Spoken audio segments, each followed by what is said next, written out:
Good Wednesday morning to you, West Virginia fans. Schuyler Callihan here with another episode of Between the Ears here on Mountaineers Now, a SI Fan Nation channel.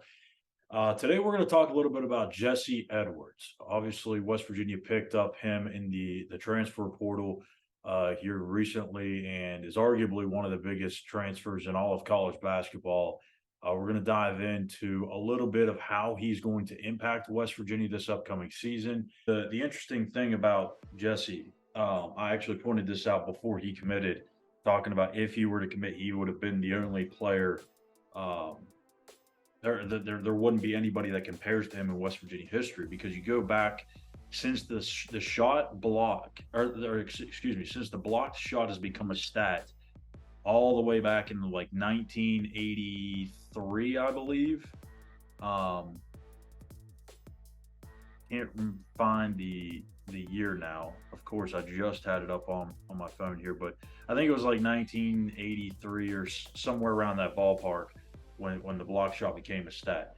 No West Virginia Mountaineer has ever, again, we're talking Sagaba Konate, Derek Culver, even Kevin Jones. Kevin Jones kind of came close.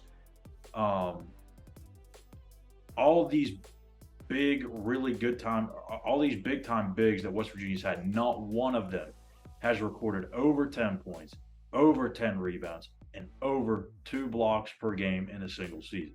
Jesse Edwards last year, check this out: 14.5 points per game, 10.3 rebounds per game, and 2.7 blocks per game.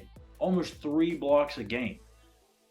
I mean, it's unreal numbers. And I get we're talking the ACC, but the ACC, no, it's not as good as the Big 12. We all know that. We understand that. But it's not like he's coming from the MAC or the Big East, or, I mean, even the Big East is still kind of considered a power league in college basketball, but it's not like he's coming from Conference USA, right, where West Virginia plucked a couple of transfers from a couple of years ago. This is a guy that has played proven big-time basketball against big-time players. I don't know how, and I talked to Mike McAllister, who's actually our Syracuse publisher here on SI Fan Nation, and we both agree, like, we do not understand how Jesse Edwards was an all-ACC third team selection. Third. How do you put up those numbers and you're a third team? I mean, I don't get it. Armando Bacot, I understand 100% should be that first teamer. But for Jesse Edwards not to be on that all-ACC second team is ridiculous. It's mind-blowing. But that doesn't really matter.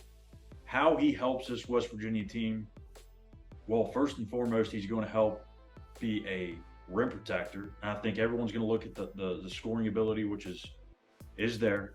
But for me, it's the ability to protect the rim. James Okonkwo and Mohamed Wagee, they showed that in flashes a little bit last year. I don't know if that's something that can be consistent. James Okonkwo is still kind of learning the game. And I think an interesting thing to point out, no one has really talked about it. We haven't really seen an update or heard an update from Bob Huggins yet. Mo Wagee hurt his foot at the end of last season, of this past season. We don't know where that recovery is. Huggins, the last thing we heard from him was it's going to be a while.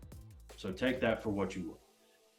Is this an injury that's going to keep him out long term? Could this be something that leaks into next season? Is he going to be back in the next 2 to 3 weeks? Like, we have no idea. We haven't heard anything.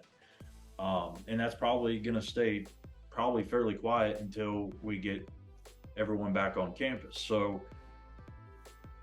that could be another reason why West Virginia is still pursuing John Hughley, the Pitt transfer. So they've been heavy after centers in the portal, but Jesse Edwards bringing that rim protection will absolutely take West Virginia's defense to that next level. Rebounding certainly helps out, averaging over 10 boards a game. He can do damage on the offensive glass, as you saw there on the highlight reel, putting back missed shots or just getting those second chance opportunities. and he's got the ability to. He's got good touch around the rim. I mean, really good touch, and has good footwork. Doesn't rush himself, and I think that's the biggest difference between Edwards and the three bigs that West Virginia currently has. Is he's more calm. He's not rushed. He's not sped up. When you watch Okonkwo, Bell, and Muhammad Wagi, when they have the ball down in the below at the block, they're rushed, super rushed. Very rarely do you see them take their time, square their shoulders to the basket, look at where they're shooting. How many times we hear about that from Huggins this past season?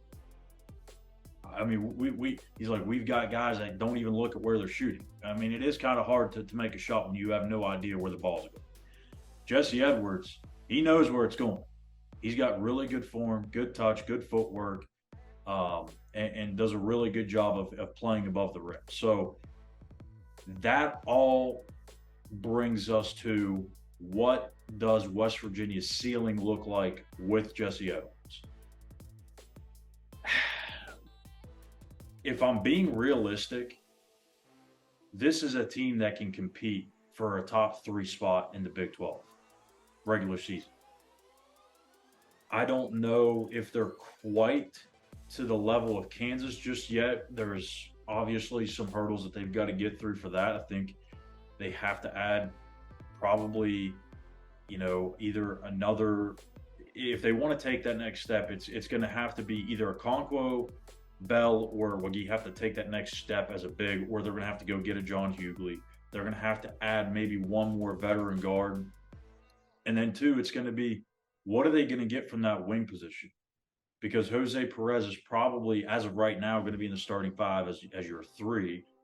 But that kind of changes the dynamic of the starting lineup. They didn't really have that last year. They had an actual true wing in Emmett Matthews. Does Pat Sumnick take a step? Does Josiah Harris take a step? Like, they need something out of that wing spot. I don't know where it's going to come from, but if they do, then we can start getting into the conversation of, okay, West Virginia is a legitimate threat to Kansas for the top spot in the Big 12. Right now, I'd say they're top 3, top 4 in the Big 12, but we'll see. There's going to be a lot of movement happening here still in the transfer portal. A lot of things can go on, not only at West Virginia, but at the other schools as well. So that's going to do it for today's episode of Between the Ears. I'm Schuyler Callihan. You can follow me on Twitter at Callihan_. Check us out on YouTube at Mountain Ears Now. So hit that subscribe button. Follow us on Twitter at Mountain Ears Now.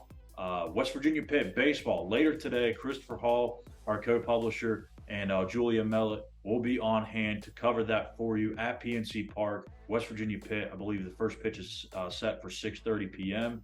And they'll have your weekly baseball update for tomorrow's episode of Between the Ears. So thank you guys for watching. We'll see you back tomorrow. Take care.